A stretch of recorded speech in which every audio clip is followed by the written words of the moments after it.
99 గొర్రెలు లెక్క పెట్టుకున్నాడు. ఆ దొడ్డిలోనికి 100 గొర్రెలు ఉన్నాయి. మొదటగా ఆ 100 గొర్రెలు బయటికి వెళ్ళాయి. ఆ 100 గొర్రెలు బయటికి వెళ్ళి లోపలికి వచ్చేటప్పుడు ఒక గొర్రె తగ్గింది. ఆయన లెక్కలో ఒక గొర్రె తగ్గింది. ఆయన లెక్కలో ఒక గొర్రె కనబడలేదు. ఆయన లెక్కించేటప్పుడు ఒక గొర్రె కనబడలేదు.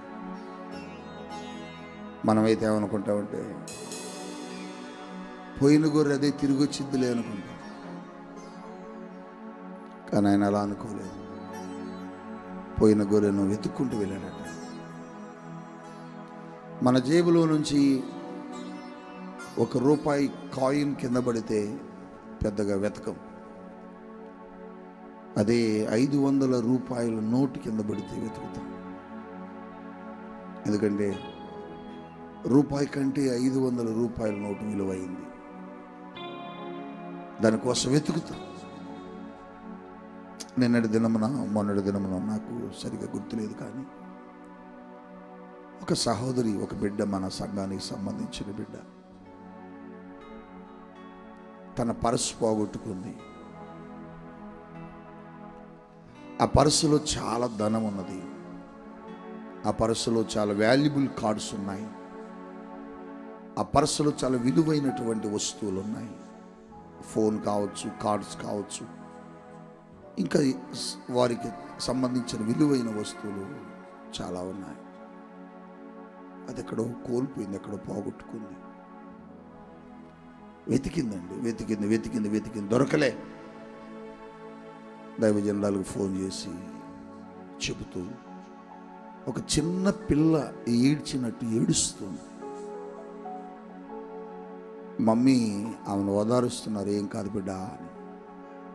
లేదు మమ్మీ, ఇది నా కష్టార్జితం, నా భర్త కష్టార్జితం. అది పోగొట్టుకుంటే మేము చాలా ఇబ్బంది పడతామని. ఎందుకంతగా ఏడ్చిందా అని నేను ప్రక్కనే ఉండి ప్రార్థన చేస్తున్నాను. అప్పుడు నాకేమనిపించిందంటే ఆ వస్తువు ఆవిడకు చాలా విలువైంది. అది విలువ లేకపోతే ఆ వస్తువు గురించి పెద్దగా పట్టించుకునేది కాదు. కష్టార్జితం కదా. 30 దినములు ప్రయాసపడి రాత్రి పగళ్ళు తన భర్తో లేకపోతే తాను కష్టపడితే వచ్చినటువంటి ధనం, వస్తువు, తనకు సంబంధించిన విలువైన వస్తువు. అది పోగొట్టుకుంటే ఆమె ఒకటే ఏడుపు. చిన్న పిల్ల, LKG UKG పిల్లలు ఏడుస్తారు చూడు, స్కూల్కి వెళ్ళి ఏదైనా పోగొట్టుకుంటే అటు ఏడుస్తాం. నాకు అనిపించింది, ఒక చిన్న వస్తువు పోగొట్టుకుంటేనే నీవు అంత ఏడ్చావు, నిన్ను పోగొట్టుకుంటే దేవుడు అంత ఏడ్చాడు. నువ్వు తప్పిపోతే దేవుడు అంత ఏడ్చాడు. నువ్వు జారిపోతుంటే దేవుడు ఎంత బాధపడ్డాడు. నువ్వు దూరం అయిపోతుంటే దేవుడు ఎంత కన్నీరు కార్చాడు. ఆమె తర్వాత మరల వెతికింది. ఏదో ఒక రూపాన దొరికింది కొంతవరకు. అప్పుడు తిరిగి సంతోషంతో చెబుతుంది, మమ్మీ కొంత పోయినా పర్సు దొరికింది, కార్డులు దొరికాయట. పోగొట్టుకున్నది దొరికినప్పుడు ఆ వ్యక్తికి ఎంత సంతోషం. దేవుడు కూడా అంతే. నువ్వు తిరిగి దొరికితే, తిరిగి వస్తే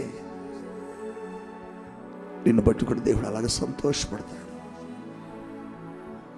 ఒక గొర్రె పోతే పోయిందిలే అని ఆయన అనుకోలేకపోయాడు. ఒక గొర్రెలే ఏం కాదులే అనుకోలేకపోయాడు. ఎందుకు అనుకోలేకపోయాడంటే ఆ గొర్రె కోసం తన ప్రాణం పెట్టాడు. ఆ గొర్రె కోసం తను శ్రమించాడు. ఆ గొర్రె కోసమైన దరిద్రుడయ్యాడు. ఆ గొర్రె కోసం కొరడా దెబ్బలు తిన్నాడు. అందుకనే తట్టుకోలేక వెతికాడు. ఆ మాటలో, ఆ సంభాషణలో రాస్తాడు పరిశుద్ధాత్ముడు, ఆ గొర్రె దొరికినప్పుడట ఆ యజమానుడు సంతోషించి తనకున్న వారందరిని పిలిచి విందు చేపిస్తాడు కదా. తప్పిపోయిన కుమారుడు కూడా తిరిగి వచ్చినప్పుడు అందరూ అంటున్నారు, వీడు నీ ఆస్తిని పాడు చేసి తిరిగి వచ్చాడు, వీడు నీవు ఇచ్చిన దాన్ని నాశనం చేసి తిరిగి వచ్చాడు. ఆఖరికి తన ఇంట్లో ఉన్న కొడుకు కూడా అంటున్నాడు, వీడికి ఎందుకు నువ్వు ఇంట్లోకి రాణిస్తున్నావని. ఆ తండ్రి అక్కడ అన్న మాట ఏంటో తెలుసా? నీ కుమారుడు చనిపోయి మరణించి తిరిగి మరలా వచ్చాడా.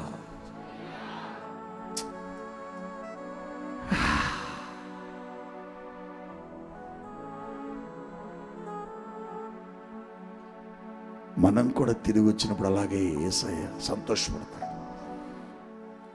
ఇది కడవరి దినాలు, చివరి దినాలు, అంత్య దినాలు, ముగింపు దినాలు. నీ భక్తి జీవితం చాలా జాగ్రత్తగా బిల్డ్ చేసుకోవలసిన దినం, అంటే కట్టుకోవలసినటువంటి పరిస్థితి. నీ ఆత్మీయ పునాది చాలా బలంగా ఉండాలి, వీక్గా ఉండకూడదు, బలహీనంగా ఉండకూడదు. నీ ఆధ్యాత్మికమైన జీవిత పునాదులు అపవాది కదిలించిన కదలకుండా ఉండగలిగేంత బలముగా నువ్వు నాటబడాలి. నాతో పరిశుద్ధ ఆత్మదేవుడు చెప్పాడు, నేను రాత్రి చాలా సమయం మేలుకొని ఉన్నాను. దాదాపుగా 4 గంటల వరకు నేను మేలుకొని దేవుని సన్నిధిలో కనిపెట్టుకొని ఉన్నాను. పరిశుద్ధాత్మదేవుడిని అడుగుతున్నాను, సంఘానికి నువ్వేం చెప్పాలి, ఏమనుకుంటున్నావు పరిశుద్ధాత్ముడా అని అడుగుతున్నాను. పరలోకం నుంచి తేబడిన సందేశం తప్ప ఇక్కడ ఏది మాట్లాడబడదు. నీ ముందు నిలబడిన దైవజనుడు పరలోకం నుంచే ఏ సందేశం తీసుకొచ్చినా మా ఆలోచన, మా ఉద్దేశాలు, మా తలంపుల నుంచి ఏది రానివ్వం. నేను దేవుని అదే అడుగుతాను, ప్రభువా నా నోటి మాట నీ మాటగా మారాలి, నా హృదయ తలంపులు అవి నీవై ఉండాలి. తండ్రి నన్ను నీ మహిమ వస్త్రముతో కప్పండి, ధరింప చేయండి. బ్రతుకుట క్రీస్తే, చావైతే నాకు మేలు. జీవించువాడినికి నేనుగా కాకూడదు, నీవే నాలో జీవించాలి. అది నా మాట అయినా, నా పాట అయినా, నా ఆలోచన అయినా, నా తలంపైన, నా ఉద్దేశమైనా అది నీదై ఉండాలి, అది నీదై ఉండాలని దేవుని అడుగుతాను. దేవుని అడుగుతుంటే రాత్రి దేవుడు ఒక మంచి మాట చెప్పాడు. సిరియా దేశంలో ఆ దేశానికి సంబంధించిన సైనిక అధ్యక్షుడు, దేశానికి ఒక సైన్యం ఉంటుంది. మన భారతదేశానికి ఒక సైన్యం ఎలా ఉంటుందో, ఒక మిలిటరీ దళం ఎలా ఉంటుందో, ఆ మిలిటరీ దళం ఏం చేస్తుందంటే పరాయి దేశం వాళ్ళు, పరాయి దేశంలో ఉన్న శత్రువులు మన దేశం మీదకు రాకుండా, మన దేశం మీద పడకుండా, మన దేశాన్ని పాడు చేయకుండా, స్వాధీనపరుచుకోకుండా దేశ సరిహద్దుల్లో సైన్యాధ్యక్షులు ఉంటారు, సైన్యం ఉంటుంది, దాన్ని మిలిటరీ అంటాం మనం. వాళ్ళు రాత్రి పగళ్ళు కావలి కాసు దేశ సరిహద్దుల్లో మన దేశానికే ప్రమాదం రాకుండా చూస్తూ ఉంటారు.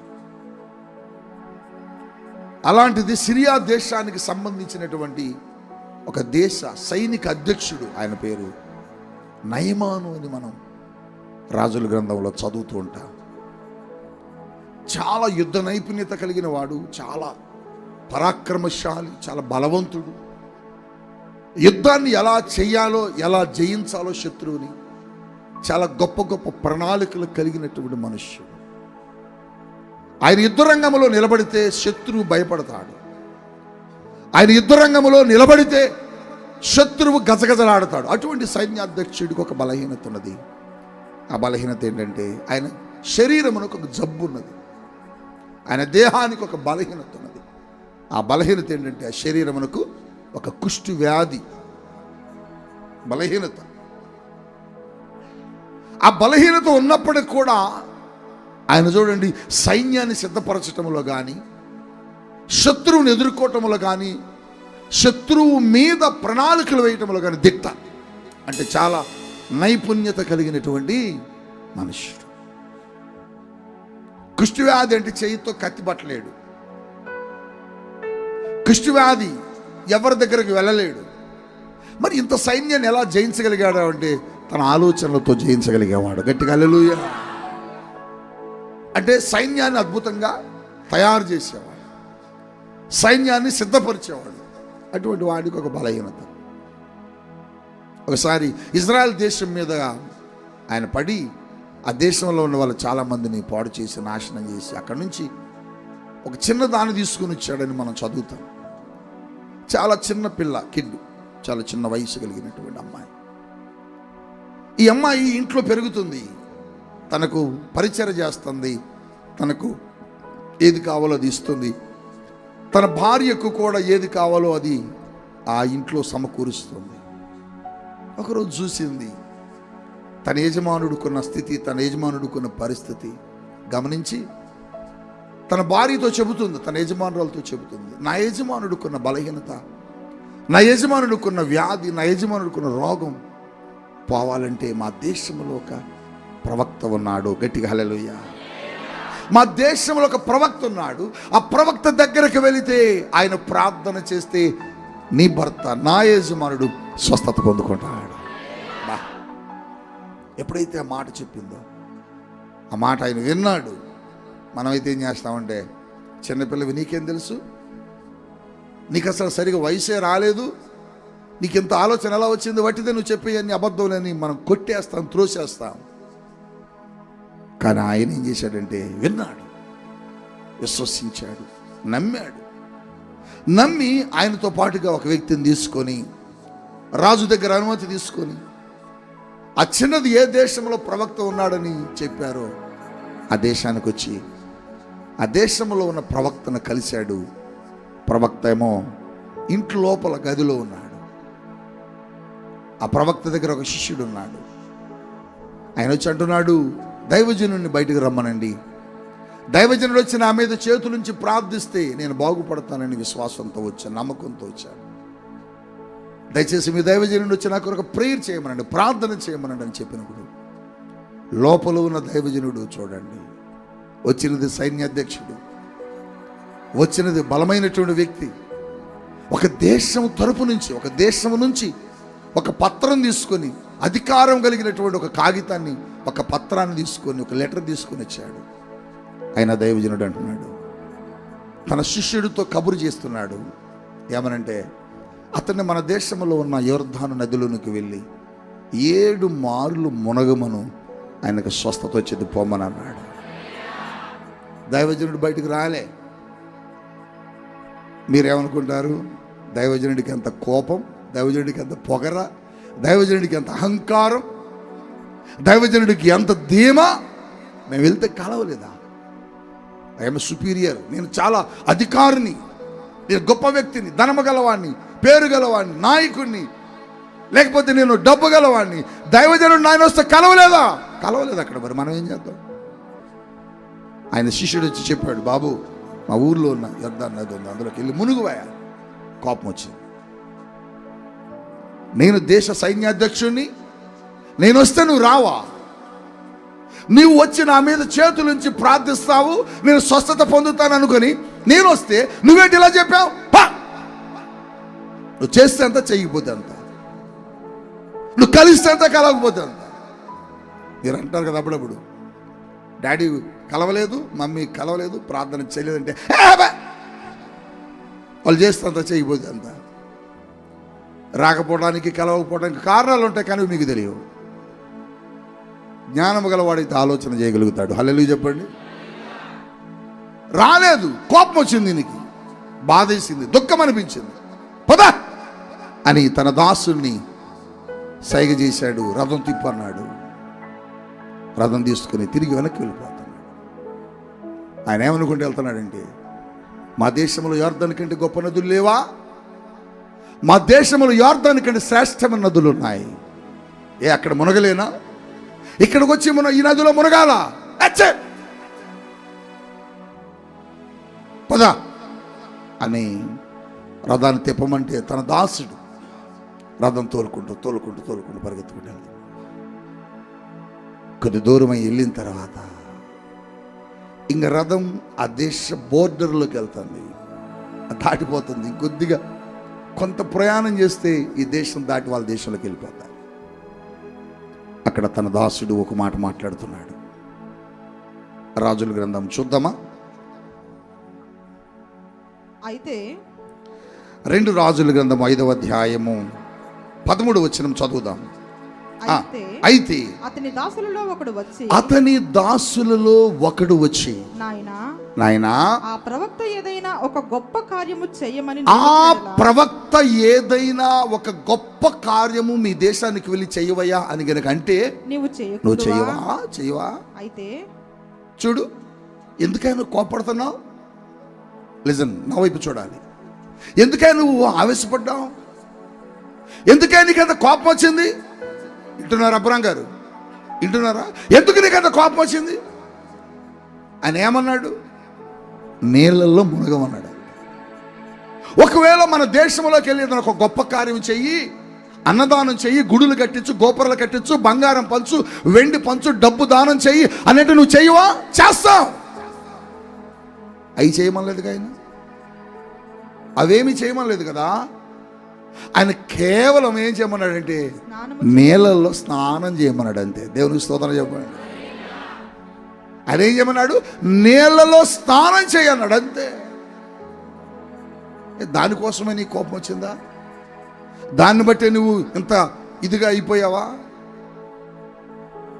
ఆ నీళ్ళల్లో దిగితే ఏం పోయిందన్నాడు, అంతే. అనగానే ఆయన కోపము, ఆయన ఆలోచన అంతా కూడా మారిపోయి తన దాసుడు చెప్పినట్లుగా యొర్దాను నదిలోనికి దిగాడు. 7 మార్లు మునిగాడు. 7వ మారు మునగానే తన దేహం అంతా స్వస్థత వచ్చింది. Listen carefully. ఇతనికి స్వస్థత రావడానికి కారణం, ఇతడు మేలు పొందుకోవడానికి కారణం, ఇతడు ఇంత అద్భుతం పొందుకోవడానికి గల కారణం ఏంటంటే తనతో పాటుగా వచ్చిన దాసుడిచ్చిన సలహా, తనతో పాటుగా తీసుకుని వచ్చిన ఆ దాసుడు చెప్పిన మాట తన జీవితంలో గొప్ప కార్యాన్ని జరిగించేలా దేవుడు చేయగలిగాడు. ఈ దినము దేవుడు నీతో చెబుతుంది ఏంటంటే, ఆ యొక్క నయమానుకు స్వస్థత రావడానికి, ఆ నయమాను అంత అద్భుతమైనటువంటి ఆశీర్వాదాన్ని పొందుకోవడానికి గల కారణం ఏంటంటే, నయమాను ప్రక్కన ఉన్న వ్యక్తి, నయమాను ప్రక్కన ఉన్నటువంటి వ్యక్తి నయమానికి ఇచ్చిన ఒక మంచి సలహా, మంచి ఆలోచన. ఇటువంటి స్నేహితులు నీ జీవితంలో ఎప్పుడైనా ఉన్నారా? ఇటువంటి ఆత్మీయులు నువ్వు ఎప్పుడైనా సంపాదించుకున్నావా? అతడు కుష్టువాడైన దేశ అధ్యక్షుడుగా ఉండి దేశ సైన్యముతో పోరాడగలిగాడు అని. ఎందుకంటే ఆయనతో పాటు ఉన్న వాళ్ళందరూ ఆయనకు ఇచ్చే మంచి మంచి ఆలోచనలు, మంచి సలహాలు. ప్రియదైవ జనాంగమా, నీ ఆత్మీయ ప్రయాణములో ఇటువంటి మంచి స్నేహితులను నువ్వు సంపాదించుకున్నావా? నీ ఆధ్యాత్మికమైన ప్రయాణంలో ఇటువంటి మంచి ఆలోచనలు చెప్పే ఆత్మీయులను నీ ఆత్మీయ జీవితంలో నువ్వు పొందుకున్నావా? లేదు. నువ్వెవరితో సహవాసం చేస్తున్నావు? నువ్వెవరితో ఫెలోషిప్ చేస్తున్నావు?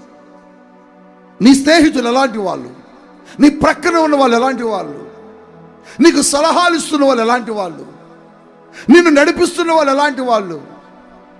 నీతో పాటుగా కూర్చుంటున్న వారు, నీతో పాటుగా తిరుగుతున్న వాళ్ళు, నీతో పాటుగా ప్రయాణిస్తున్న వాళ్ళు, నీతో పాటుగా కలుస్తున్న వాళ్ళు, నీతో ఎలాంటి వాళ్ళు? నీ ఆత్మీయ జీవితాన్ని కట్టగలిగే వాళ్ళ, పాడు చేసేవాళ్ళ? నీ ఆత్మీయ సలహాలు, నీకు దైవికమైన ఆత్మీయ సలహాలు ఇచ్చేవాళ్ళ, పాడు చేసేవాళ్ళ?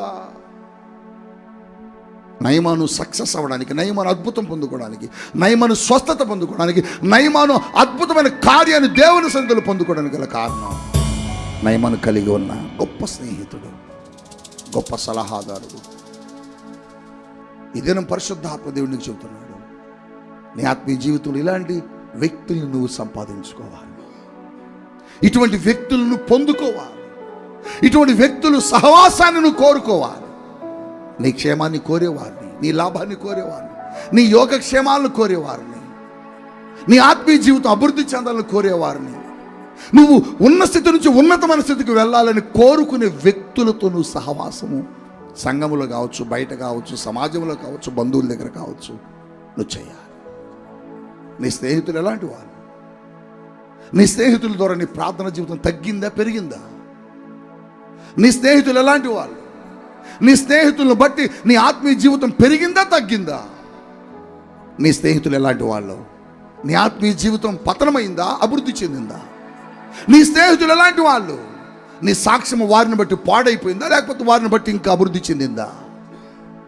మనం అప్పుడప్పుడు చూస్ చేసుకోవటం, ఎన్నిక చేసుకోవటం పొరబడతాం. మనం ఎన్నుకునే స్నేహితుల్ని, సరైన వారిని ఎన్నుకోకపోతే మన జీవితంలో కొన్ని కోల్పోతాం. నయమాను సరైన వ్యక్తిని తన దాసుడిగా పెట్టుకున్నాడు. నయమాను సరైన వ్యక్తితో సహవాసం చేస్తున్నాడు. నయమాను సరైన వ్యక్తితో స్నేహం చేస్తున్నాడు. కాబట్టే ఆ స్నేహితుడు తనకు సలహా ఇచ్చాడు. ఏమయ్యా, ఎందుకంత కోపడ్డావు? ఏం పోయింది? ఏదైనా ఉన్నతమైన కార్యమో గొప్ప కార్యమో చేయమంటే నువ్వు చేయవా? బోల్డ్ డబ్బు ఉంది కదా, వజ్రాలు, వెండి, బంగారం ఇవ్వు, దేవుడు నిన్ను స్వస్థపరిచాడు, నువ్వు చేయవా? చేస్తావు. అది కానీ ఆయన అది అడగలేదే. నీళ్ళలో దిగమన్నాడు కదా. దీనికి పెద్ద ఖర్చు ఏముంది? దీనికి పెద్ద శ్రమ ఏముంది? దిగో, నేనుంటా పక్కన అన్నాడు. ఎంత మంచి సలహా ఇచ్చాడండి. ఇలాంటి సలహాదారుడు నీకున్నాడా? ఇలాంటి మంచి చెప్పే వ్యక్తి నీకున్నాడా? ఉండరు. మన కుటుంబాన్ని పాడు చేసే వాళ్ళతో మనం సహవాసం చేస్తాం. మన ఆత్మీయ జీవితాన్ని నాశనం చేసే వాళ్ళతో మనం సహవాసం చేస్తాం. మన కుటుంబాన్ని పాడు చేసుకునే వాళ్ళతో మనం సహవాసం చేస్తాం. నీ ఆత్మీయ స్థితి, నీ ప్రార్థన జీవితం పూర్తిగా పాడు చేసే వాళ్ళతో నువ్వు సహవాసం చేస్తున్నావు. నువ్వు ప్రార్థన చేసుకునే టైంలో లోక సంబంధమైన మాటలు చెప్తారు వాళ్ళు.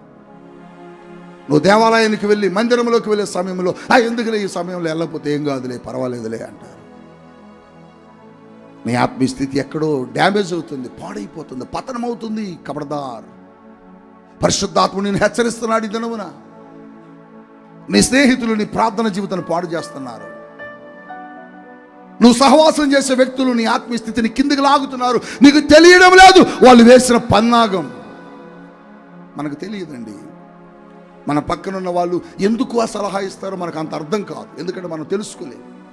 వారిని నీకు మంచితనంగా ఇస్తున్నారా, చెడ్డగా చెబుతున్నారా, మంచి కోరి చెబుతున్నారా, చెడ్డ కోరి చెబుతున్నారా, నీకు తెలియదు. తెలియదు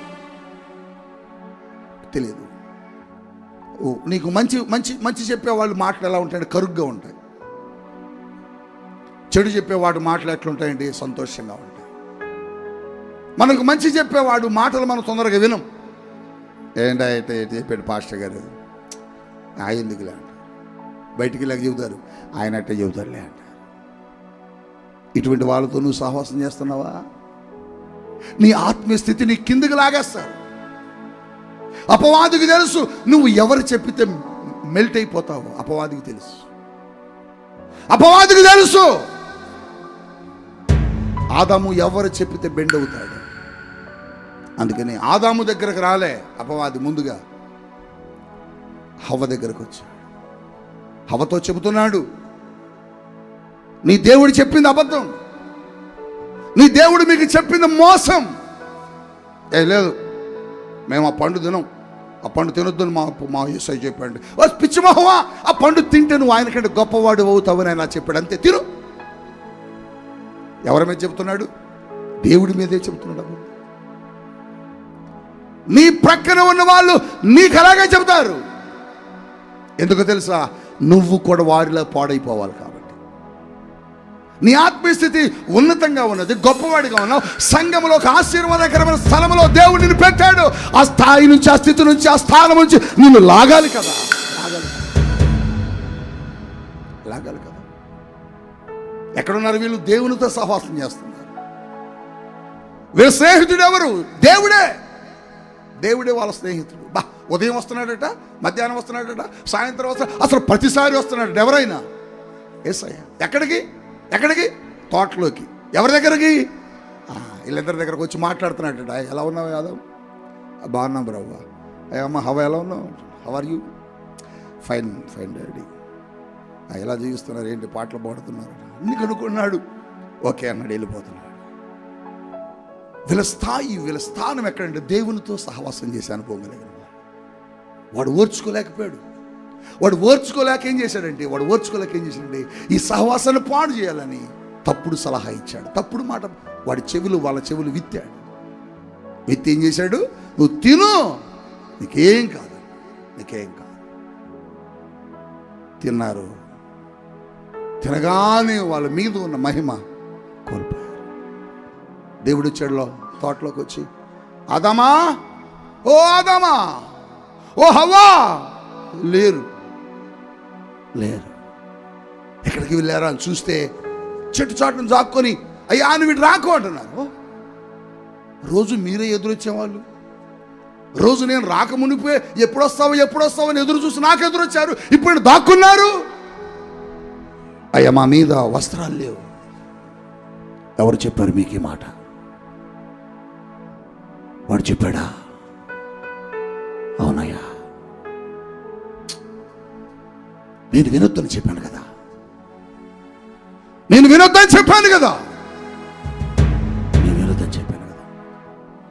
ఇటు రండి అనిలా ఇద్దరిని మెడబెట్టి ఆ తోటలోంచి ఏం చేశాడు? గంటి వేశాడు.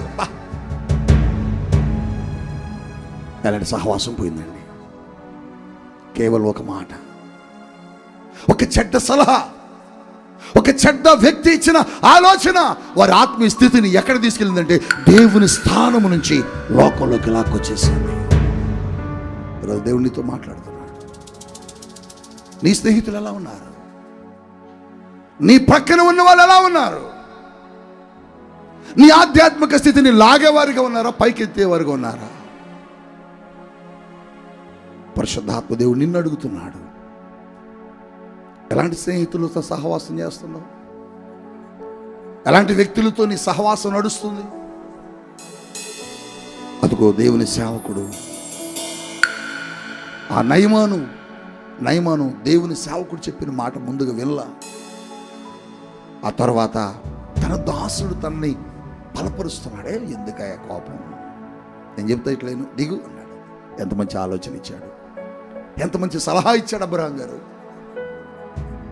ఎంత మంచి సలహా ఇచ్చాడు. ఎందుకు ఇచ్చాడంటే తన మంచిని కోరి, తన స్నేహాన్ని, తన మంచిని కోరి, తన క్షేమాన్ని కోరి. కోప్పడితే ఏమొచ్చిందా బాబు? వెళ్ళిపోతే ఏమొచ్చింది? ఏం రాదు. వద్దు, కంగారు పడుకో, దిగు, నెలలు దిగు. ఆయన చెప్పాడు దిగు. దిగినప్పుడు జరగకపోతే చూద్దాం. ఇలాంటి స్నేహితులు లేకున్నారా? ఆయ్ పాస్టర్ గారు నన్ను ఇట్లా అన్నాడు, నేను రానిక, నువ్వు కూడా ఎలా మాకు. వీళ్ళ మాట వింటావా? పాస్టమ్మ గారు నన్ను ఇలా ఉంది, నువ్వు కూడా ఎలా మాకు. ఇలాంటి వారి మాట వింటావా? పరిశుద్ధాత్ముడు చెబుతున్నాడు, నీ ఆత్మీయస్థితిని పాడు చేసే వారితో స్నేహం చేయకు. నీ ప్రార్థన జీవితాన్ని నాశనం చేసే వారితో సహవాసం చేయకు. నీ క్షేమాన్ని కోరేవారు, నీకు మంచి చెప్పేవారు సహవాసం ఎప్పుడు కోరుకోవాలి. సంఘంలో నువ్వు ఎలాంటి వారిని సెలెక్ట్ చేసుకోవాలంటే, అక్క సాయంత్రం 1 గంట ఖాళీగా ఉంటాను, మనం ప్రార్థన చేసుకుందామా? అన్నా రేపు మన మందిరంలో పని ఉంది, ఆ పరిచర్యకి వెళ్దామా?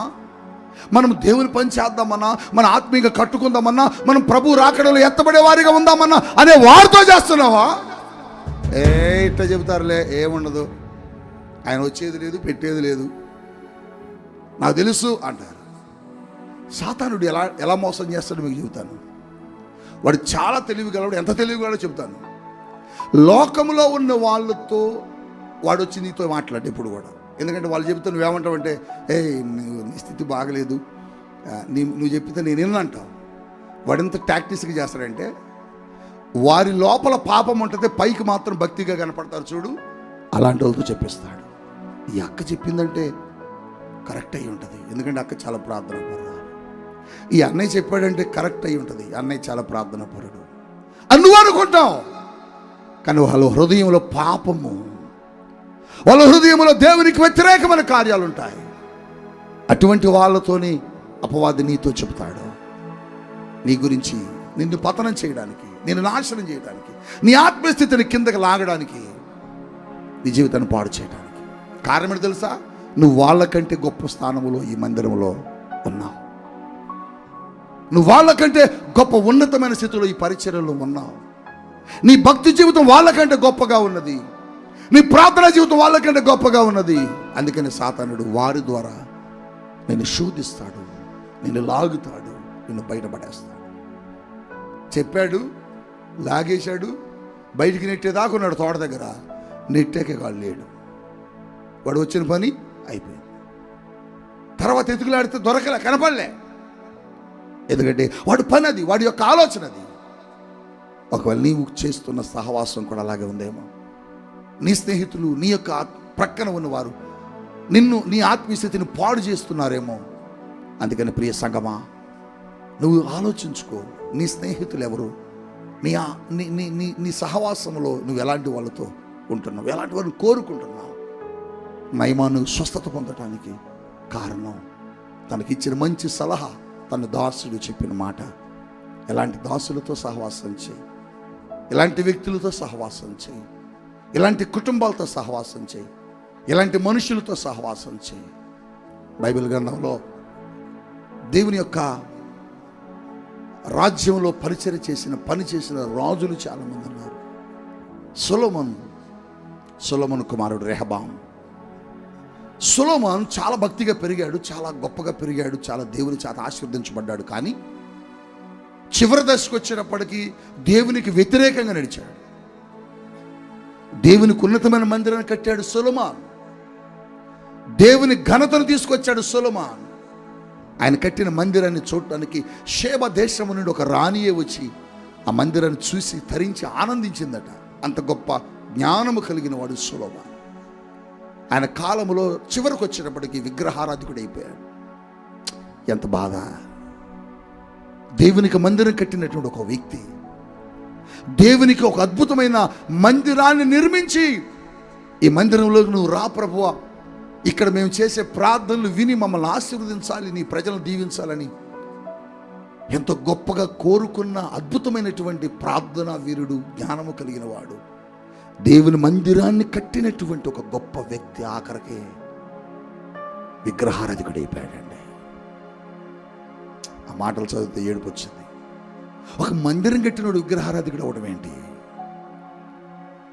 కొన్ని వందల మందిని భార్యలను చేసుకున్నాడు దేవునికి విరోధంగా. రాజ్యాన్ని చివరి దశలో కష్టపెట్టాడు, ఇబ్బంది పెట్టాడు, దేవుని ప్రజల్ని భయంకరంగా హింసించాడు. ఆ తర్వాత ఆయన చనిపోయిన తర్వాత తన కుమారుడు పట్టాభిషేకం చేయబడ్డాడు, రెహబాము. దేవుని సామ్రాజ్యంలో కాలు పెట్టినప్పుడు ప్రజలందరూ వచ్చి, అయ్యా నీ తండ్రి వల్ల మేము చాలా కష్టపడ్డాం, నీ తండ్రి వల్ల మేము చాలా ఇబ్బంది పడ్డాం, నీ తండ్రి వల్ల మేము చాలా నష్టపోయాం. నువ్వైనా మంచి మనసుతో, మంచి హృదయంతో మమ్మల్ని పరిపాలించి నీ ప్రజల క్షేమంగా ఉండినట్లుగా చూడయ్యా అని అడిగితే, ఈ రెహబాము ఏం చేయాలా? నా తండ్రి మిమ్మల్ని అలా చేశాడు కాబట్టి నేను అలా చెయ్యను అని చెప్పాలి. పెద్దలు వచ్చి సలహాలు ఇచ్చారు, పెద్దలు వచ్చి మంచి ఆలోచనలు చెబితే వాళ్ళందరూ వెళ్ళిపోయిన తర్వాత ఆ ఊళ్ళో ఉన్న పిల్లలందరినీ పిలుచుకున్నాడు. డై పొలారా, ఎలారా, రండిరా అని అందరూ పిలుచుకున్నాడు. పిల్లల్ని, కుర్రాళ్ళని పిలుచుకొని వీళ్ళు ఇట్లా అడిగారు, ఏం చేద్దాంరా అన్నాడు. రాజుగారు, వాళ్ళు చెప్పి మీరు చేయటం ఏంటి? మీ నాన్నకంటే ఎక్కువ ఇబ్బంది పెట్టాలి నువ్వు ప్రజలు అన్నాడు. మీ నాన్న కొద్దిగా పెడితే మీ నాన్నకంటే ఎక్కువ పెట్టాలి నువ్వు ఇబ్బంది అన్నాడు. అవునా, నువ్వు పెట్టాలా, నువ్వు రాజువయా, నువ్వేం చెప్తుంది? నీకు అధికారం ఉంది, నీకు ఆధిక్యత ఉంది, నీకు పరిపాలించే శక్తి ఉంది, నువ్వేం చేసినా చెల్లుబాటు అవుద్దని చెప్పారు. వాళ్ళ సలహాలిని ఆ దేశంలో ప్రజల్ని బాగా ఇబ్బంది పెట్టాడు. వాళ్ళ సలహాలిని ఆ దేశంలో ఉన్న ప్రజలందరినీ నాశనం చేశాడు. ఆఖరికి రాజ్యరకం పోగొట్టుకున్నాడు, దేవునికి విరోధమైన పాపం చేశాడు, భయంకరమైన మరణాన్ని పొందుకున్నాడు. ప్రియదైవ జనాంగమా, లోకములో ఉన్నవారి సలహాలు విన్నాడు, పాడైపోయాడు. అధికారం పోయింది, రాజ్యాధికారం కోల్పోయాడు, దేవునికి విరోధంగా పాపం చేశాడు, శపితమైన జీవితాన్ని, శపితమైన మరణాన్ని పొందుకున్నాడు. దానికి కారణమేంటో తెలుసా? చెడ్డవారి మాట విన్నాడు, చెడ్డ స్నేహితుల ఆలోచన తీసుకున్నాడు. ఈరోజు నువ్వు ఎలా ఉంటావు? రెహబాములాగా చెడ్డ స్నేహితుల మాట వింటావా? లేకపోతే నయమానులాగా ఒక మంచి దాసులతో సహవాసం చేస్తావా? నీదే నిర్ణయం. నీ ఆత్మీయ స్థితి నిలబడాలంటే మంచి వారితో సహవాసం చేయి, మంచి స్నేహితులతో నువ్వు సహవాసం చేయి, మంచి ప్రార్థన పరులతో సహవాసం చేయి.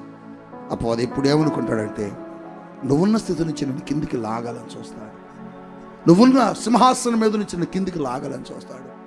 నువ్వున్న కృపలో నుంచి నేను బయటికి లాగాలని అపవాది పలు రకాలుగా ఆలోచన చేస్తాడు. అందుకనే నీవు మంచి సలహాదారుణ్ణి, మంచి స్నేహితుడిని, మంచి ఆత్మీయుని సంఘంలో ఏం చేయాలి? సంపాదించుకోవాలి. ఒకవేళ నీకు ఇప్పటివరకు దొరకలేదా? నీకు మంచి స్నేహితుడు, మంచి సలహాదారుడు దొరకకపోతే ఈ ముగింపులో నేను మీకు ఒక స్నేహితుడిని పరిచయం చేస్తా. నేను మీకు ఒక మంచి స్నేహితుడిని అప్పగిస్తా. ఆ స్నేహితుడితో మీరు పరిచయం ఉంటే, ఆ స్నేహితుడు సహవాసం చేస్తే, ఆ స్నేహితుడితో నువ్వు జత కట్టగలిగితే, ఆ స్నేహితుడితో నువ్వు గనుక సహవాసంలో కనుక నడవగలిగితే నీ స్థితిని ఎక్కడ పడిపోనివ్వడు, నువ్వెక్కడ జారిపోనివ్వడు, నువ్వెక్కడ పడిపోవడానికి ఇష్టపడడు. నువ్వు తప్పు చేస్తే గద్దిస్తాడు, నువ్వు పాపంలోకి వెళ్తుంటే వెనక్కి లాగుతాడు, నువ్వు లోకంలోకి వెళ్తుంటే అది మంచిది కాదు వెనక్కి రాని నేను వెనక్కి లాగి నేను నిత్య జీవానికి నిత్య మార్గం వైపు నడిపిస్తాడు. ఆయన పేరే నజరేయుడైన యేసుక్రీస్తు. ఈ స్నేహితుడు నీకు కావాలా? ఈ స్నేహితుడితో నువ్వు సహవాసం చేస్తావా? ఈ స్నేహితుడు నువ్వు కోరుకుంటావా? బయట స్నేహితులను పత్రాన్ని కోరుకుంటారు, కానీ ఈ స్నేహితుడు నీ క్షేమాన్ని కోరుకుంటాడు. బయట వ్యక్తులు నీ నాశనాన్ని కోరుకుంటారు, ఈ స్నేహితుడు నీ క్షేమాన్ని కోరుకుంటాడు. ఆ స్నేహితుడు నీతో సహవాసం చేయడానికే పరిశుద్ధాత్మని లోకానికి పంపాడు. ఆయన నిత్యము నీ దగ్గరకు వచ్చి నీకు పక్కన కూర్చొని నువ్వేం చెయ్యాలో, నువ్వు ఎలా ఉండాలో, నువ్వేం చేస్తే నీకు క్షేమమో, నువ్వు ఎలా బ్రతికితే నీకు క్షేమమో, నువ్వు ఎలా ఉంటే నిత్య జీవానికి వెళ్తావో నిత్యము నిత్యము నిత్యము మంచి మంచి సలహాలు ఇస్తూ నడిపిస్తాడు. ఆ స్నేహితుడు కావాలా? నీ ఆత్మీయస్థితిని పాడు చేసేవాడు కావాలా? నిన్ను నరకానికి తీసుకెళ్ళి వెళ్ళే స్నేహితుడు కావాలా? నువ్వున్న స్థితి నుంచి బయటికి లాగే స్నేహితుడు కావాలా? నువ్వున్న స్థితి నుంచి నేను పైకి తీసుకెళ్లే స్నేహితుడు కావాలా? కోరుకో. Choice is yours. నిర్ణయం నీది. ఇక నేను చెప్పేది నీ నిర్ణయం మీద నీ ఆత్మీయ జీవితం ఆధారపడి ఉంటుంది. అందుకొరకే నా ఆత్మీయ జీవితంలో నేను ఒక అద్భుతమైన పాట రాశాను. నేను ఏమని రాశానంటే, లోకంలో ఉన్న వాళ్ళు నన్ను పతనాన్ని కోరుకున్నారు, లోకంలో ఉన్న వాళ్ళు నన్ను నాశనం అవ్వాలని కోరుకున్నారు. నాకు ఇష్టపడలేదు. నా దగ్గరకు వచ్చి నాతో మాట్లాడడానికి ఎవరు ఇష్టపడలేదు. కానీ ఒంటరిగా ఉన్నప్పుడు, ఏకాంతముగా కూర్చున్నప్పుడు, దిక్కు తోచని స్థితిలో, మనుషులెవరు నాతో సహవాసం చేయడం ఇష్టం లేని స్థితిలో, నాతో ఎవరు స్నేహం చేయట్లేదు అని ఏడుస్తున్నప్పుడు దేవుడు నా దగ్గరకు వచ్చి చెప్పాడు, మనుషులెవరు నీతో స్నేహం చేయట్లేదు కాబట్టి నీతో నేను స్నేహం చేస్తాను, నేను సరి చేస్తాను. నువ్వెలా ఉండాలో చెప్తాను, నువ్వెలా నడవాలో చెప్తాను, నువ్వెలా ఉండాలో చెప్తాను, నువ్వెలా అడుగులు వేయాలో చెప్తాను, నువ్వెలా మాట్లాడాలో చెప్తాను, నువ్వెలా జీవించాలో చెప్తాను, నువ్వెలా నిత్య జీవం వైపు నడవాలో చెప్తానని నిత్యము నా ప్రతి అడుగులో ఉండి, నిత్యము నా ప్రతి అడుగులో ఉండి నాకు సలహాలు ఇస్తూ, సూచనలు ఇస్తూ నన్ను నడిపిస్తున్న నా స్నేహశీలి, నన్ను నడిపిస్తున్న నా త్యాగశీలి, నన్ను నడిపిస్తున్న నా ప్రేమశీలి నా యేసు ప్రభువారు. పరిశుద్ధాత్ముడిగా ఇతను నాతో ఉన్నాడు, పరిశుద్ధాత్ముడిగా నాతో కదులుతున్నాడు, పరిశుద్ధాత్ముడిగా నాతో నడుస్తున్నాడు, పరిశుద్ధాత్ముడిగా నాతో జీవిస్తున్నాడు, పరిశుద్ధాత్ముడిగా నాలో ఉన్నాడు. నేను తప్పుడు అడుగులు వేస్తే సరిచేస్తాడు, నేను తప్పుడు ఆలోచనలు చేస్తే సరిచేస్తాడు, నేను తప్పుడు మార్గాన్ని వెళ్తుంటే వెనక్కి లాగుతాడు, నేను తప్పుగా బోధిస్తుంటే అది కాదు అని చెబుతాడు, నేను తప్పుడు మాటలు మాట్లాడుతుంటే అలా మాట్లాడుతూ అని చెబుతాడు. ఎంత మంచి చెప్పిన వాడు ఈ భూమి మీద ఎవరు కనపడలా. నేను తప్పు చేస్తే ఒకప్పుడు తప్పు చేయని చెప్పిన వాళ్ళు ఉన్నారు, ఏం కాదు చెయ్యన్నారు, కానీ అది తప్పు అని చెప్పిన వాళ్ళు ఎవరు లేరు. కానీ ఈ మంచి స్నేహితుడు, ఈ మంచి త్యాగశీలి, ఈ మంచి స్నేహశీలి అది తప్పు, నువ్వు దాన్ని చెయ్యొద్దని చెప్పాడు. ఆ తప్పుడు మార్గంలోకి వెళ్ళొద్దన్నాడు, ఆ తప్పుడు పనులు చెయ్యొద్దన్నాడు, ఆ తప్పుడు మార్గంలో కాదు నువ్వు వెళ్ళడానికి నేను వచ్చింది, నేను నిత్య జీవానికి తీసుకుని వెళ్ళడానికి వచ్చాను అన్నాడు. ఆయన చెప్పినట్లుగా నడుస్తున్నాం, ఆయన మార్గంలో నడుస్తున్నాం. అందుకని ఇంత అద్భుతమైన పరిచర్య, అందుకని ఇంత అద్భుతమైన కృప. ఈరోజు నీకు ఆ స్నేహితుడు కావాలా? కోరుకో. నీ లోపలికి వస్తాడు, నీ లోపలికి వస్తాడు, నీ లోపలికి వస్తాడు. ఎవరు కావాలి? నీకు మంచి చెప్పే స్నేహితుడు కావాలా? నీకు మంచి చెప్పే దాసులు కావాలా? నీ క్షేమాన్ని కోరుకునే నీ స్నేహితులు కావాలా? నీ పతనాన్ని కోరేవాళ్ళు, నీకు చెడ్డ సలహాలు ఇచ్చేవాళ్ళు, నీ ఆత్మీయ జీవితాన్ని పతనం చేసేవాళ్ళు, నీ జీవితాన్ని నాశనం కోరుకునే వాళ్ళు కావాలా? ఆలోచించు, ఆలోచించు, ఆలోచించు. ఒక్క తీర్మానం చేయి, మోకరించు. నీవు ఏ స్నేహితుని కోరుకుంటావు? ఎలాంటి వ్యక్తిని కోరుకుంటావు? ఎలాంటి వ్యక్తితో సహవాసం చేస్తావు? ఎలాంటి వ్యక్తితో నీ సహవాసాన్ని బలపరుచుకుంటావు? నయమాను సరైన వ్యక్తిని సలహాదారుడిగా తీసుకున్నాడు. సరి అయిన వ్యక్తితో నయమాను సహవాసం చేస్తున్నాడు. అందుకని స్వస్థత వచ్చింది. మంచి మాట చెప్పాడు, క్షేమకరమైన మాట చెప్పాడు, లాభకరమైన మాట చెప్పాడు. మరి అటువంటి మంచి స్నేహితుడు భూమి మీద ఎక్కడైనా ఉన్నారా అంటే ఉన్నాడు. ఆయన పేరే యేసు. యేసు యేసు ఆయన అంటున్నాడు, నేను మిమ్మల్ని దాసులని పిలవక స్నేహితులని పిలుచుచున్నాను. అవునండి, పరలోకములో ఉన్న దేవుడు, పరమ తండ్రి అయిన దేవుడు, గొప్ప దేవుడు, భూమిని తన మాట చేత సృజించిన వాడు, సర్వమును తన మాట చేత నిర్మించినటువంటి గొప్ప దేవుడు ఆఖరికి ఒక మట్టి మనిషితో సహవాసం చేయడానికి, ఆఖరికి నీతో నాతో స్నేహం చేయడానికి ఈ లోకానికి వచ్చాడు. కోరుకుంటావా ఆయన స్నేహాన్ని? కోరుకుంటావా? కోరుకుంటావా? కోరుకుంటావా? కోరుకో. ప్రభువా, నన్ను మంచి మార్గంలో నడిపి నువ్వు నాకు స్నేహితులు కావాలి.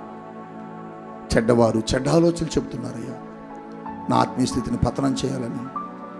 వారు పాడైపోయారు కదా, నేను కూడా పాడవాలని చూస్తున్నారు. వారు నాశనం అయ్యారు కదా, నేను కూడా నాశనం అవ్వాలని చూస్తున్నారు. అందుకని నాకు ఇన్ని సలహాలు ఇస్తున్నారు, అందుకనే నాకు ఇన్ని మాటలు చెబుతున్నారు. ప్రభువా, ఆ దుష్టుడు మాట నేను విననయ్యా, దుష్టుడు మాట నేను విననయ్యా. ఆ దుష్ట సంబంధాన్ని తెంచుకొని పరలోకం వైపు చూస్తావా? లేదులే, ఏం కాదులేని వెళ్తావా? వెళితే రెహబాములా శాపకరం, రెహబాములా నాశనం. నీ జీవితం ఏది కావాలో కోరుకుంటున్నా? ఏది కావాలి నీకు? ఎవరు కావాలి నీకు స్నేహితుడుగా? యేసు, నువ్వే నాకు స్నేహితుడిగా కావాలి. లోకంలో ఉన్న వాళ్ళు వద్దయ్యా, లోకంలో ఉన్న వాళ్ళు చెప్పిన మాట విన్నాను, సంఘానికి దూరం అయ్యాను, స్నేహితులకు దూరం అయ్యాను, ఆత్మలకు దూరం అయ్యాను, సేవకులకు దూరం అయ్యాను అయ్యా. నేను ఆఖరికి వీళ్ళ మాటలు విని నాకొద్దు వాళ్ళు, నాకు నా సేవకుడు కావాలి, నా సేవకురాలు కావాలి, నా సంఘము కావాలి, నా మందిరం కావాలి, నువ్వు కావాలి నాకని ఒకళ్ళు నిర్ణయం తీసుకుంటే అలా చేసిన వాళ్ళే లేచి నిలబడండి మర్యాదగా. అందరు కాదు అలా తీర్మానం చేసుకున్న వాళ్ళే, అందరు కాదు. నాకు నువ్వే స్నేహితుడిగా ఉండేసాయా. మనుషులు నాకు తెలుసు చేసాయా, నన్ను తప్పుదారి పట్టిస్తున్నారు, నేను మంచి స్థితిలో ఈ సంఘంలో ఉన్నానని, సేవకులకు దగ్గరగా ఉన్నానని, సేవకుల కుటుంబానికి దగ్గరగా ఉన్నానని నన్ను లాగివేసి వారిలా నేను కూడా పతనమైపోవాలని చూస్తున్నారయ్యా. నాకొద్దు ఆ స్నేహం, నాకొద్దు ఆ బంధం, నాకొద్దు అటువంటి వ్యక్తులతో సహవాసం. నాకు నీ సహవాసమే. నేను తప్పు చేస్తే గద్దిచ్చే సహవాసం నాకు కావాలి. నేను పొరపాటు చేస్తే నన్ను మందలించే సహవాసం నాకు కావాలి. నేను తప్పుడు మార్గంలోకి వెళ్తుంటే నువ్వు వెళుతున్న తప్పు అని చెప్పి నన్ను వెనక్కి లాగే మంచి సహవాసం నాకు కావాలి. అలా నువ్వు ఒక్కడవే ఉన్నావయ్యా, నువ్వు ఒక్కడవే ఉన్నావు. నీతోనే స్నేహం. తీర్మానం చేసుకుని ఒక మంచి మాటగా నిలబడు. నీకోసం దేవుడి సేవకులు ప్రార్థన చేస్తారు. తీర్మానంతో నిలబడు దయచేసి. ప్లీజ్ పిల్లలారా, ఒక తండ్రిగా నేను మిమ్మల్ని కోరుతున్నాను, ఆత్మలో కోరుతున్నాను. ఇప్పటి వరకు వీళ్ళ మాటలు విన్నావు, వాళ్ళు వీళ్ళకి సలహాలు ఇచ్చారు, చెడ్డ మాటలు పుట్టించారు, చెడ్డ మాటలు సలహాలు ఇచ్చారు. ఏం కాదులే అన్నారు. ఇక్కడికి వెళ్ళకపోతే ఏమవుతుంది, ఇంకో చర్చ్ ఉందన్నారు. ఇక్కడికి వెళ్ళకపోతే ఏమవుతుంది, ఇంకొక మందిరం ఉందన్నారు. ఇక్కడ వెళ్ళకపోతే ఏం మనం బ్రతకలేమా, ప్రార్థన చేయలేమా అన్నారు. నీకు తెలియట్లేదు నువ్వెక్కడుంటే కట్టబడతావో, నువ్వెక్కడుంటే స్థిరపరచబడతావో సాతానుడికి తెలుసు. అందుకని సాతానుడు రకరకాల ప్రలోభాలు పెట్టి, రకరకాల నిందలు వేసి, రకరకాల మాటలు చెప్పి నిన్ను బయటికి లాగుతాడు. దేవుని సేవకులకు దూరం చేస్తాడు, దేవుని సంఘానికి దూరం చేస్తాడు, దేవుని సన్నిధికి దూరం చేస్తాడు. ఆఖరికి నువ్వేమైపోతావో తెలుసా? వాడు నిన్ను వదిలేస్తాడు. తర్వాత ఎప్పుడు తెలుసా? నువ్వు పాడైపోయిన తర్వాత. తోటలో నుంచి నెట్టే వరకు తోట దగ్గర చూశాడు. ఆ వనములో దేదోను తోటలో నుంచి దేవుడు వాళ్ళు నెట్టేసే వరకు ఆ తోట దగ్గర ఉన్నాడు. నెట్టేశాక వాడు వెళ్ళిపోయాడు. వాడు వచ్చిన పని అయిపోయింది. చెడగొట్టాడు స్నేహాన్ని, చెడగొట్టాడు సహవాసాన్ని, వెళ్ళిపోయాడు. నీ పని కూడా అంతే. రేపు నువ్వు పాడైపోయిన తర్వాత నిన్ను వదిలేస్తారు. ఆఖరికి నిన్ను చూసి నవ్వుతారు వాళ్ళు. నిన్ను చూసి గేలి చేస్తారు. నీ స్థానం కోల్పోతే తిరిగి రాదుక. నువ్వు దేవుని సన్నిధిలో నుంచి ఒక్కసారి బయట కాలు పెడితే మరలా నీకు ఆ కృప దొరకపోవచ్చు. అప్పుడు వాళ్ళు నవ్వుకుంటారు, నువ్వు కూడా మాలాగా అయిపోయావు, నువ్వు కూడా మాతో అయిపోయావు, నువ్వు కూడా మా వలే అయిపోయావు. అబ్బా, మేము అనుకున్నది జరిగింది అనుకుంటారు. అలా అపవాది చాలా చాలా గొప్ప గొప్ప ప్రయత్నాలు చేస్తాడు. నీ ఆత్మీయస్థితిని డ్యామేజ్ చేస్తాడు, నీ ఆత్మీయస్థితిని నాశనం చేస్తాడు. అందుకే నీ స్నేహితులు ఎలా, నువ్వెవరిని కోరుకుంటావు? నయమాన్ చూడు, ఎంత మంచిది సలహా ఇచ్చిన దాసుని తన పక్కన ఉంచుకున్నాడు. ఇలాంటి వాళ్ళు నీ ప్రక్కన ఉన్నారా? ఇటువంటి వాళ్ళు నీ ప్రక్కన ఉన్నారా? నీ స్నేహం సహవాసంలో ఉంటే అది నీకు ఆశీర్వాదం, ఉంటే అది నీకు ఆశీర్వాదం. ఒకవేళ లేకపోతే కోరుకో, ప్రభువా నాకు మంచి సలహా ఇచ్చి నువ్వు నాకు కావాలి, నాకు మంచి ఆలోచన చెప్పి పరిశుద్ధాత్ముడు నువ్వు నాకు కావాలి, నేను పరలోకానికి వెళ్ళే మార్గం చెప్పి నువ్వు నాకు కావాలి. అడుగు దేవుని, అడుగు దేవుని, అడుగు దేవుని, అడుగు. స్వరం తెరిచి దేవుణ్ణి అడగండి. అయ్యా, నాకు నీ స్నేహమే కావాలి. నన్ను పాడు చేసి, నన్ను పతనం చేసి, నా పతనాన్ని కోరుకునే ఎవరి సహవాసం, ఎవరి స్నేహం, ఎవరి ఆలోచనలు నాకు వద్దయ్యా. అయ్యా, రెహబాంలాగా నా జీవితం పాడైపోకూడదు, నాశనం అయిపోకూడదు. అయ్యా, నయమన్లాగా మంచి వారి సలహా తీసుకొని ప్రభా నా ఆత్మీయ జీవితాన్ని నేను స్థిరపరచుకుంటానయ్యా. నా మంచి స్నేహితుడు నువ్వే, నా మేలు కోరుకునేవాడు నువ్వే అయ్యా, నా ఆశీర్వాదం కోరుకునేవాడు నువ్వే. దేవా, నీ స్నేహమే నాకు కావాలని ఈ ఉదయకాలం దేవుడినితో మాట్లాడినప్పుడు యేసయ్య స్నేహం కోరుకొని, చెడు స్నేహాన్ని విడిచిపెట్టుకొని యేసయ్య స్నేహమే కావాలని ఈరోజు ఎంతమంది బిడ్డలు తీర్మానం చేసుకున్నారా? మీ అందరి కోసం నేను ప్రార్థన చేస్తున్నాను. తండ్రి, నీకు వందనాలు, స్తోత్రాలయ్యా. ఈ పగటి వేళ ప్రభా, నువ్వు మాట్లాడే ప్రతి మాటను బట్టి నీకు వందనాలు, స్తోత్రాలు. నిజమే అయ్యా, మా ఆధ్యాత్మికమైన జీవితాన్ని పతనం చేయాలని అయ్యా దుష్టుడు పొంచి ఉండి, అయ్యా ఇదిగో తండ్రి ప్రభా, ఎంతోమంది నాయన ఇదిగో తండ్రి చెడు స్నేహితులు మా దగ్గరకు పంపి జీవితాలను నాశనం పరిచేస్తున్నాడయ్యా. నిజమే, ఎంతోమంది వారి సలహాలు తీసుకొని వారి ఆలోచనలు పాటించి ఎంతోమంది ఆత్మికంగా పాడైపోతున్న తిన్నానయ్యా. అయ్యా, నయమానైతే ఒక మంచి సలహా ఇచ్చిన ఒక సేవకుడు, ఒక దాసుడు మాట విని ప్రభా తన స్వస్థత పొందుకోగలిగాడు. కానీ రెహబాము ప్రభా, అయ్యా తన జీవిత నాశనాన్ని కోరుకున్న చెడు స్నేహితుల ఆలోచనలు తీసుకొని, యవ్వనస్తుల ఆలోచనలు తీసుకొని ప్రభా తన రాజ్యాన్ని పతనం చేసుకున్నాడు, తన జీవితాన్ని నాశనం చేసుకున్నాడు. అయ్యా, రెహబాములాగా మా జీవితాలు అయిపోకూడదయ్యా. రెహబాములాగా చెడు స్నేహితులు మాకు ఉండొద్దయ్యా. మా స్నేహం నీతోనే. ఎందుకనంటే ప్రభా, మా మేలు కోరేవాడు నువ్వు ఒక్కడివే, మా క్షేమాన్ని ఆశించేవాడు నువ్వు ఒక్కడివే, ఒక మంచి మార్గంలో నడిపించే దేవుడు నువ్వు ఒక్కడివే. అయ్యా, మాకేది మంచో ఏది చెడ్డదో ఆలోచన చెప్పేవాడు నువ్వు ఒక్కడివే. మా అడుగులు తడబడకుండా నడిపించే గొప్ప దేవుడు నువ్వే, మంచి స్నేహితుడు నువ్వేనయ్యా. మేము ఏ గమ్యం చేరాలో ఎరిగి ఉన్న స్నేహితుడు నువ్వు ఒక్కడివే. ఆ గమ్యానికి, ఆ డెస్టినీకి మమ్మల్ని చేర్చగలిగిన స్నేహితుడు నువ్వు ఒక్కడివే. ప్రభా, నువ్వే మాకు కావాలని ఈ రాత్రి నీ యొక్క పగటి వేళ ఎంతమంది బిడ్డలు తీర్మానం చేసుకొని, యేసయ్యా నువ్వు ఉండగా, నువ్వు నాకు స్నేహితుడుగా ఉండగా ఏది వద్దు, నాకు ఎవ్వరు వద్దు, చెడు స్నేహితులు వద్దు నాకు ప్రభు. ఈరోజు ఎంతమంది నేను ఆహ్వానించారా, నీ స్నేహాన్ని కోరుకుంటున్నారా? అయ్యా, ఎవరైతే నీ స్నేహాన్ని ఆశిస్తారో అయ్యా, వారితో స్నేహం చేయడానికి ఇష్టపడేవాడివి. అబ్రహాముని స్నేహాన్ని కోరుకున్నప్పుడు అబ్రహాముకి స్నేహితుడు అయ్యా. ఈరోజు ప్రభు ఎంతోమంది నీ స్నేహాన్ని ఆశిస్తున్నారు అయ్యా. ఈ పగటి వేళ వారి జీవితాల్లోకి మీరు వెళ్ళండి, వారి హృదయాల్లోనికి మీరు వెళ్ళండి.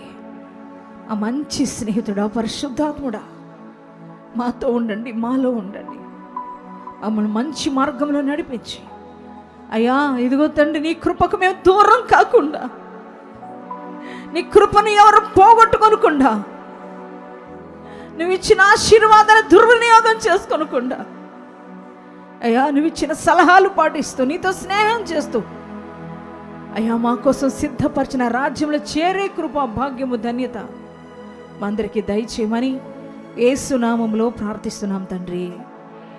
ఆమెన్.